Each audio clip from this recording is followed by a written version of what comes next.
Hi friends, welcome back to my channel. I'm Sarah Martin with The Contour Chemist. So today is going to be a remake of an old video. I think I looked and it's been a year and a half since I talked about all about our lip and cheeks. So if you are new to Maskcara Beauty and you don't know what our lip and cheeks are, they're an amazing convertible color, not just for lips and cheeks, but for eyes and like all the things. They're very multi-purpose, but I want to show you all about the shades. So I'm going to do a quick rundown of application and some maybe tips and tricks that you might need to know about our lip and cheek shades. And then I'm going to show you what it looks like with me wearing all of them, since some of our colors are now limited edition, and then some of our limited editions have become staple shades. So if you want to check out all about the lip and cheek collection from Maskcara, keep watching. Be sure to like and subscribe. And thanks for being here.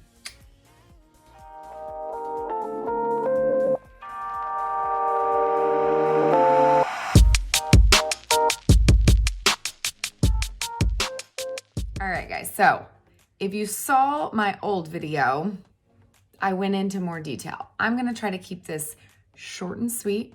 We're going to talk application and a few tips. So first of all, if you have not seen, this probably isn't the most organized. I try to organize them by formulation, and then I have more back here and some that I have mixed myself.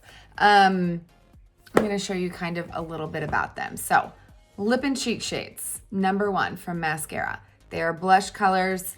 They are also lip colors. You can use them as a base for your eyes as well. I definitely say make sure you stick to matte colors for your eyelids. So that leads into the fact that there are 3 different formulations.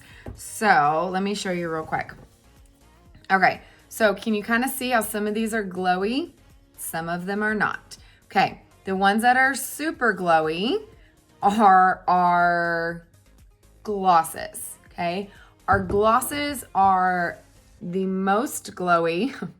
They are also probably, I don't want to say all, because not all of them are the least pigmented. So here is a glossy shade right here called Ruby.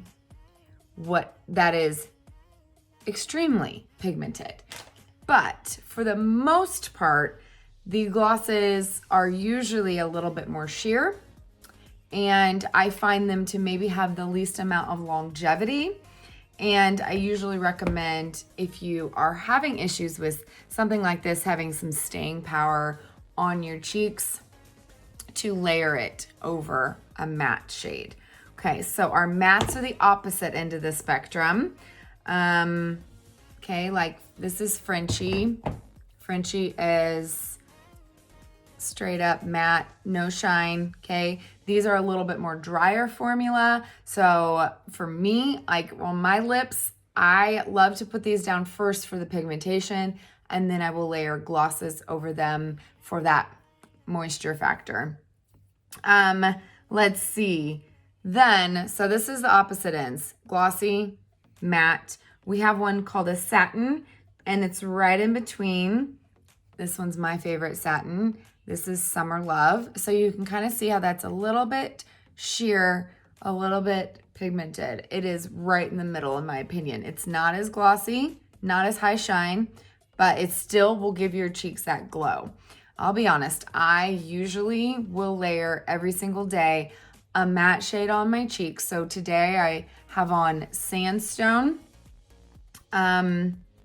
Sandstone, which is this shade right here. Okay, which is a matte. And then I have Tropicana, which is this shade, which is a satin. Okay, and that's what I have on my cheeks today. And I tend to put this down for pigment, for longevity. It's not going anywhere. And then I'll layer it with something, because I like the glow on my cheeks. If you are a matte girl through and through, you like a matte look to your face, you will like the mattes, or you're gonna have to powder over the glosses. Okay, so 3 different formulas. I don't even know how many shades. I should probably count. Some of these now are limited. So I will share which ones are limited edition now and which ones are here to stay. All right, so now let's just barely touch on application real quick. If you do not know, my ride or die brush is the B squared, which is blush and bronzer. I like to apply with the side that was designed for blush. For me, it like perfectly fits the apples of my cheeks. And I press on my shades because I have hyperpigmentation and I use a color corrector and I don't want that to move. But I've also seen people that love to just dot on the color and then they simply swirl the large side in order to blend their lip and cheek out. There's really no wrong or right way. It's whatever works best for you. I just find that this works best for me. So you can use the small kabuki end of the Power Powder Brush. The rounded end of the 32nd is very similar. It's just a little bit more dense. And then I've even used the flat end of the Detail and the large end of the Buffy. Now this end of the BBF was actually partially designed for blush as well. I find this brush, since it's a lot looser, works best with matte shades. I feel like the glossy and the satin shades, you don't get a good blend with it, but I've totally used that as well.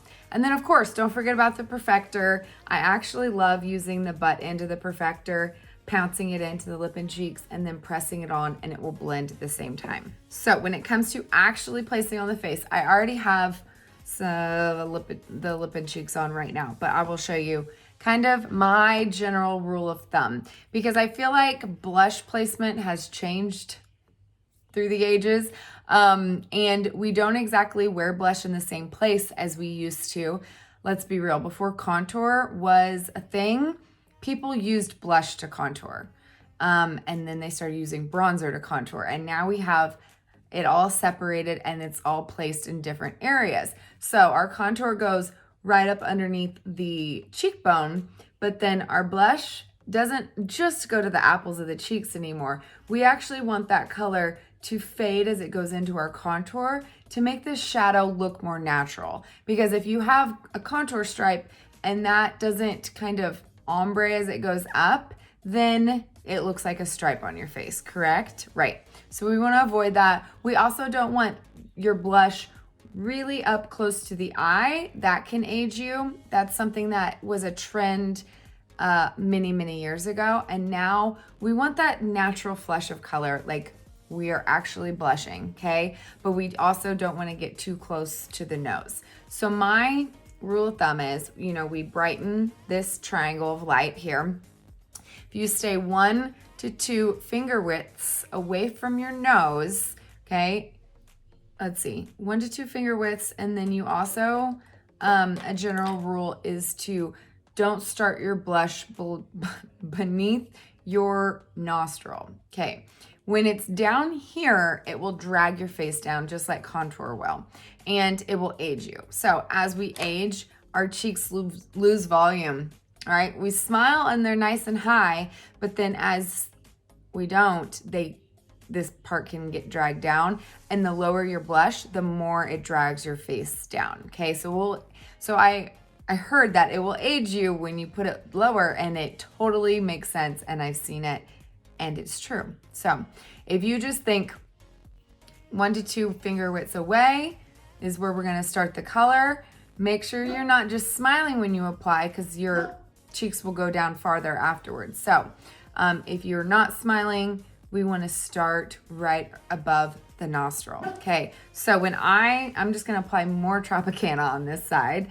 I simply dip in once. Our shades are all pretty pigmented. Some of the very sheer shades are completely different.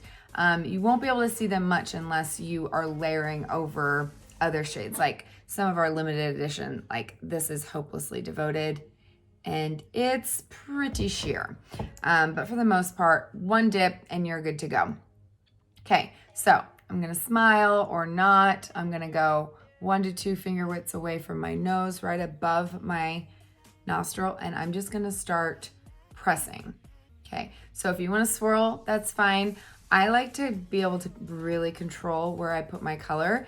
I kind of just bounce around in a little circle so it kind of slowly blends out on my apple of my cheek, and then I always go all the way up and just kind of press to distribute the color. I'm not really applying it there. I'm just pressing so it distributes that color up along my contour. Okay, so those are just going to be connected. When there's a space in between your blush and your contour, it looks off. Okay, so make sure those are fading into each other, blended into each other, and it'll look seamless and natural, which is key.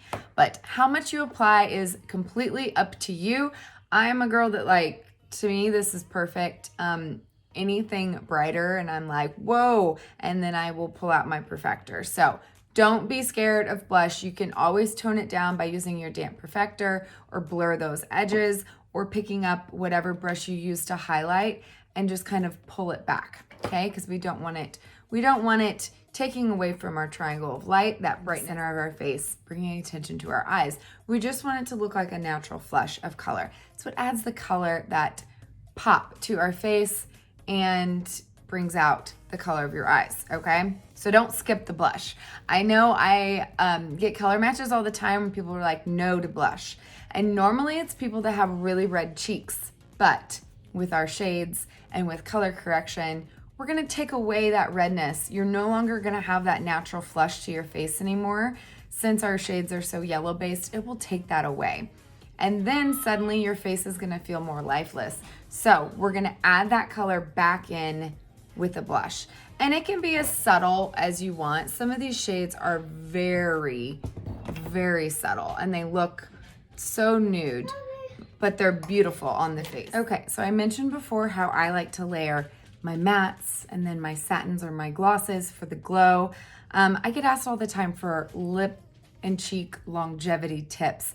And that's one of my biggest tips, is layering the most pigmented, and then you can use those glossier shades if they don't last well on you by themselves, or using a powder over the top. If you're using a matte, totally put on your matte, then put on a layer of powder, then you can add your glossy, or you can even use a similar powder blush shade over the top. It's just like with the cream makeup on our face, right? For extra longevity, we're gonna lock it in with a powder. Same thing with our eyeliner, anything cream, think powder to set it, and then it's gonna be locked in loaded. My number one thing is to make sure you have the right highlight colors underneath. I've seen it all the time where people are like, my lip and cheeks aren't lasting, and then their contours aren't lasting, all of them, and it was because the highlight underneath was not dark enough for their skin. So if you don't know, all of our highlights, they have a special way of working. I wish I knew how or why they do this, but if your highlight shade is not correct, if it is too light, it will just simply fade through the day. In a couple hours, it'll be like all of your makeup is gone.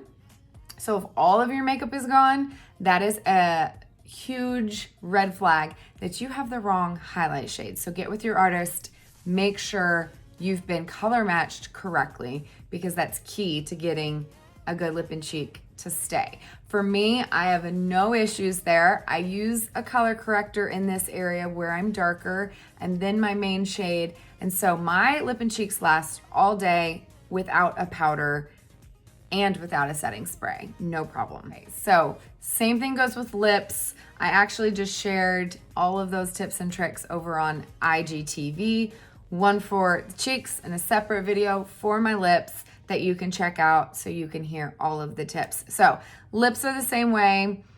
I love a glossy lip, but I will use the mattes for the pigmentation if I want a bolder lip. You can even use darker colors to line your lips. I use sandstone a lot as a lip liner, and the Multitasker brush is key, or use a contour. They don't bleed, they don't fade, and those are great for a more neutral every day. It's gonna look good and it's gonna create that nice natural shadow around your lips to make your lips look bigger as well. All right, so let's just get on into it. I am going to share a couple different swatch pictures. They're new as of right now, which shades are limited edition and which ones are part of our staple core shades that are always gonna be available. Hopefully, some of these that are now limited, I thought were sticking around forever, so I'm a little sad, but it is what it is. That means new shades are always coming. So I'm going to take off my lip and cheek and my contour, and I'm gonna show you what every single color looks like that is a current shade on my skin.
I hope that helps you be able to visualize some of these colors. Obviously, skin tone plays a part, but being able to see it swatched and seeing it on somebody's skin, I feel like can really show you the tones of each color. Look at the difference a little contour and lip and cheek can make, and how flat I look with just highlight. It's crazy. Don't skip the blush or the lips. My lips look really disappeared pretty much. Don't skip the lip and cheek. It truly is the most fun part of getting ready, is mixing, matching, playing with shades, making your own custom shades. So much fun. I never thought blush and lip colors were so much fun until I was able to mix and match and make my own custom colors. So layer it up, have fun with it, find your own new favorite color, and I hope this helps. Thanks for watching. Love you guys.